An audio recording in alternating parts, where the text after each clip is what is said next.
mumeze mute abadukurikiye cyane, ndabashimira cyane ndetse mbaha n'ikaze kuba mwongeye kuba muri kunyumva ndetse n'abataranyumva, namwe nizeye ko soon muzanyumva cyangwa se bitinde bishyire kera tu. Everybody has to hear this. Uyu munsi rero nkuzaniye icyitwa The Holy Inspiration. Nubwo bwose mubona turi ku majwi, ariko ndagira ngo mabwire ko Holy Inspiration izanye iki? Ni ukukubwira abantu bagiye batandukanye, bagiye badusigira inspiration cyangwa se badusigira amasomo y'ubuzima, uburyo tuba dukwiye kwitwara ndetse dushingiye ku batubanjirije. Hari umuririmbyi wagiye avuga ngo ibintu byose twabyigiye ku birenge by'abatubanjirije. Mu bantu bose bagiye babaho mu bihe byatambutse, hari abantu bagiye bitwara neza, hari abantu bagiye bagira ibigwi, hari abantu bagiye mbese basiga umurage, basiga legacy, ku buryo na n'uyu munsi tukibibuka. Muri Holy Inspiration y'uyu munsi rero naguteguriye umuntu witwa Dawidi. Dawidi yari umugabo, umwami, umuhanuzi, yari indwanyi, yari umuririmbyi, yari umusizi, yari umucuranzi, yari umuntu ukomeye cyane ndetse wavuganaga n'Imana biciye mu mutima we, mu byiyumviro bye. Rimwe na rimwe yashoboraga kuba mbese ari kumwe n'Imana, icyo Imana ishaka ikaba yakimukoresha mu gihe runaka. Dawidi yari umuntu wasabanaga n'Imana cyane ndetse yarayubahaga, akayikunda, akayumvira mu byo akora byose, agaca bugufi. Uyu Dawidi rero yari afite umubyeyi witwa Yesayi, ndetse uwo mugabo yari umuntu uciriritse, wibera mu giturage ariko wubaha Imana, ari nawe waje kugira umugisha wo kubyara uyu mugabo witwa Dawidi. Abantu benshi bamenye Dawidi biciye mu nkuru za Bibiliya, mu gitabo cy'abami, mu gitabo cya Yesayi, mu gitabo Zaburi, ngoma ko Abisirayeli bagiye bayoborwa, hajemo umwami ukomeye cyane waje kwitwa Dawidi. Ndetse uwo mwami hari ibintu byinshi cyane tutabasha kuvuga ngo turangize. Niyo mpamvu muri Holy Inspiration ya mbere bisemo kubazanira uno mugabo witwa Dawidi, wagize ibigwi bikomeye mu mateka ye, ndetse tukabana n'ubu tukimwigiraho ibintu byinshi cyane. Uyu mugabo rero atwigisha guca bugufi no kugira impuhwe. Ibaze ko Dawidi yemeye guhakwa ku mwami umuhiga, ari we mwami witwaga Sawuli. Icyo gihe Dawidi yari yarimitswe ko azaba umwami, ariko wibuke ko Dawidi yabanje kwiga ibyo kuzaba umwami, yigishijwe n'Imana uburyo yagiye imucisha mu buzima butandukanye, aca mu bibazo, aca mu bigeragezo, ahigwa n'umwami, kuko umwami wari uriho Sawuli yari yaramaze kubona ko imbaraga zose zamushizeho, ndetse ko n'umwuka w'Imana wamuvuyeho usigaye uri ku mugaragu we Dawidi. Ubwo niko Sawuli yakomeje kumuhiga cyane, ariko ubwo umunsi umwe Sawuli yari yajyanye n'abasirikare be bagiye kumuhiga, bashaka kumwica kuko bari bazi ko azaba umwami.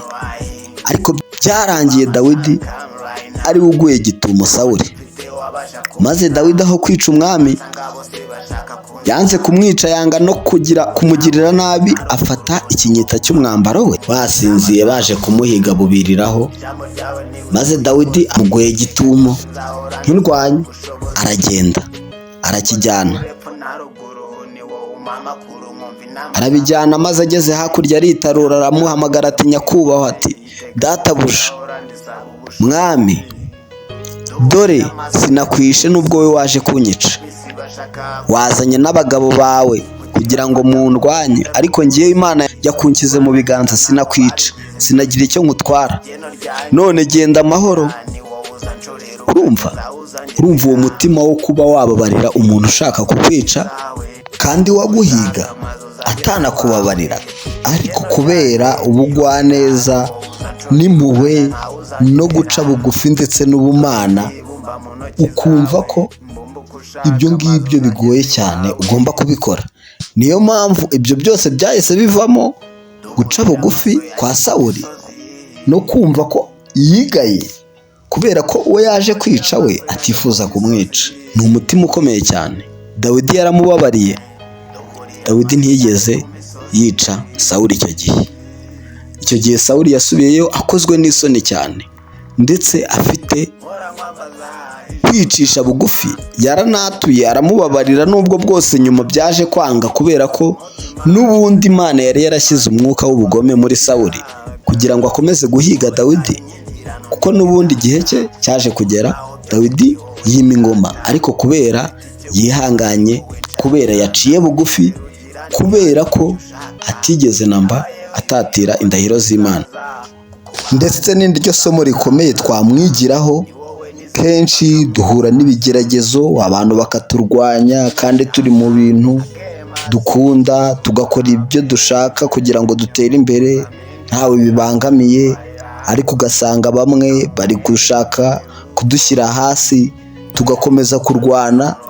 Ndetse no mu gihe cyo kuba wowe wafata umwanya wo kwihorera kuri wa muntu waguhemukiye, ntabwo ibyo aba ari ingenzi. Kwihorera kwiza ni ugukora cyane, ugakurikira inzozi zawe, ndetse ukigira kuri uyu mugabo witwa Dawidi wahuye n'ibintu byinshi cyane bimugora cyane, ndetse agahigwa kubera umugisha Imana yamuhaye, agahigwa kubera impano Imana yamuhaye, kubera ko Imana imwifuza kugira ngo ayobore abantu bayo, ariko kubera ko atari kubura ibigeragezo nibyo byatumye akora cyane, ndetse agera n'aho aba umwami w'Abisiraheli bose. Niyo mpamvu natwe tugomba kumwigiraho ibyiza by'ingenzi mu gihe tugifite amahirwe. Tugomba kwigira ku bantu beza, cyane cyane nka Dawidi. Nubwo bwose nawe yakoraga ibyaha rimwe na rimwe, ariko yari afite umutima uciye bugufi, ndetse umeze nk'uw'Imana ishaka. Niyo mpamvu twamwigiraho ibintu byinshi, nshuti bavandimwe.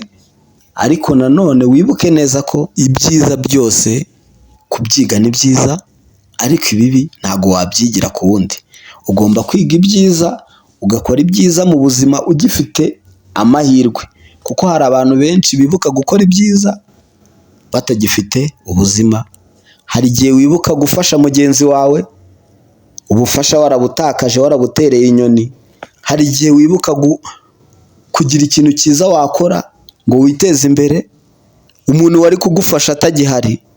Niyo mpamvu buri gihe uba ukeneye kugira ngo ubuzima urimo bureke kuba nk'aho ari impanuka. Bukontorore wowe, urebe buri ntambwe utera, kugira ngo aho ujya byibuse ubashe kumenya amakuru makeya y'aho ugiye, kuko hari ibimenyetso byinshi biri imbere yawe. Hari ibimenyetso bikubwira ahantu ugiye, nk'uko mu muhanda haba harimo ibyapa. Ugomba kwitegereza ibyapa wambuka umuhanda kugira ngo batakugonga, kuko ushobora kwambuka umuhanda utitegereje ko urimo icyapa kiri kugaragaza ngo imodoka zigendaho, ugapfa kwambuka umuhanda, imodoka zikakugonga. No mu buzima niko bimera. Ubuzima ni umuhanda urimo ibyapa ugomba gusoma. Icyapa kikuyobora inzira ukagisigaho ugakomeza imbere. Ntabwo icyapa mujyana aho ugiye ngo kikugezeyo, oya. Icyapa kirakubwira ngo kuva hano Igicumbi kugera mu Rukomo ni ibirometero runaka, ni ibirometero 10 cyangwa se 5. Ntabwo icyapa kizi mu Rukomo nubwo kikubwiye ko ariho. Ukuvuga ngo muri ubu buzima ugomba gufungura amaso yawe kugira ngo byinshi bibe, ariko nawe ugire byinshi wungukira muri ibyo biri kuba, kugira ngo ubuzima bwawe burusheho kugenda neza. Ntabwo ukwiye kugenda umeze nk'aho utazi iyo ujya, kandi mu by'ukuri hari ibimenyetso by'aho ujya, bikazarangira utageze n'aho ujya kubera kutitaye ku bimenyetso byawe uri kugana. So ndabashimira cyane, ndabakunda cyane, kandi abantu bose bakora subscribe ni ingenzi cyane. Ndagira ngo kabisa mbashimire binturutse ku mutima. Nanone nkomeza no kugira ngo mbwire n'abatarakora subscribe, mukore subscribe kugira ngo Holy Inspiration y'ubutaha muzabe rwose muri tayari, muhite mubimenya kugira ngo muzayikurikire. Ndabakunda cyane, ndashimira Imana ndetse ndashimira namwe mwese abankurikira, ndetse ndifuza ko muzajya mumbwira muri comment mugakora like, mugakora share, ndetse mukama feedback y'ibi bintu tuba turi kuganiraho kugira ngo turusheho kubaka umuryango wacu nyarwanda dufite ubumuntu ndetse n'urukundo, tubana mu mahoro, kandi byose tubyigira ku batubanjirije, abakoze neza tukabigiraho, ndetse abakoze nabi nabo bakaduha isomo ryo kutazakora nkabo. Tubafitiye ibintu byinshi cyane kabisa, mushonje muhishiwe. Mwebwe mukomeze kudukurikira, mukore subscribe, kandi rwose twizera neza ko byose tubikora ku bwanyu, kandi dushimira n'Imana yo ibidukoresha, ndetse namwe igakomeza kubarinda kugira ngo byose bibe ku bushake bwayo. Sinasoza rero ntakwibukije ko uramutse uri gutembera mu ntara y'Amajyaruguru ukagera mu karere ka Gicumbi, hano mu isoko mu mujyi, ukumva ushaka agatelefone ka okaziyo keza kizewe, waza ku Gasima ukatugana ku muryango wa mbere hano mu isoko, cyangwa se waba ufite confusion ukaduhamagara kuri 0728925820, cyangwa se 0742459259, cyangwa se waba wumva bikugoye cyane ukaduhamagara tukagusanga aho uri, kuko rwose twita ku bakiriya bacu kuruta ibindi byose. Umukiriya ni umwami, kugira ngo tugufashe, kandi rwose serivisi zacu zirizewe, tuguha fagitire na garanti, ndetse twaramamaye ko nta wundi muntu ugurisha telefone nziza ya okaziyo uretse twebwe hano mu mujyi. Ni karibu cyane rero, kandi stay tuned. Thank you so much. Murakoze cyane, kandi Imana ibahe umugisha. Nakagaruka nta wundi mfite wabasha kunkiza, abansanga bose bashaka kunkiza, nubwo ntawe epfo na ruguru, ni wowe umpa amakuru, mwumva inama z'abakuru. Ijambo ryawe niwe muyobozi, iteka ryose nzahora ndisaba ubushobozi, nubwo ntawe epfo na ruguru, ni wowe umpa amakuru, mwumva inama z'abakuru.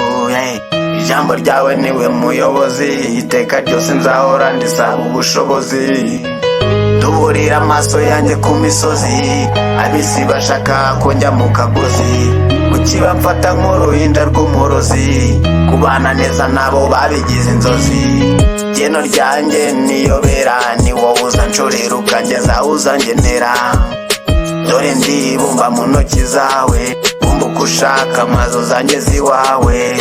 Geno ryanjye niyobera, ni wowe uzanshorera ukangeza uzangenera, dore ndibumba mu ntoki zawe, mbumba uko ushaka amazu zangeze iwawe.